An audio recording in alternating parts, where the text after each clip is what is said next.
So how do we predict weather here at City Farmers Nursery? When I talk about predicting weather, when we're looking at growing our veggies and our propagation of our plants and getting them ready for you guys. And how do we predict when to start our seeds? And this is something you guys can relate to because you're gonna sit at home and say, is it springtime yet? Because here in San Diego and around the world, we're getting weather that might be a little more sporadic, a little bit more unusual, but we do rely on some really cool things. One thing that we rely on is past history data. So we might look back saying, hey, you know what, it's a El Nino year, a La Nina year.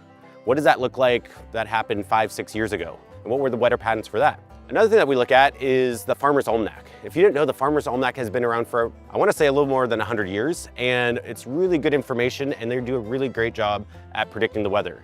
So what we actually do is I sit down with our growers and a couple of our staff members, and we sit down at a table, we have the Farmer's Almanac, and we come up with a plan of, hey, when do we wanna plant our beans? When do we have our corn ready? How long is that gonna take? When is spring gonna be here? Or even more, when is winter gonna be showing up? Because as farmers and people of the land, we have to kind of think ahead. So if you're trying to figure out what to plant when, don't worry, we have that figured out for you because we put it all on a sheet and it is our growing guide. So go ahead and click the link in the bio and get your copy.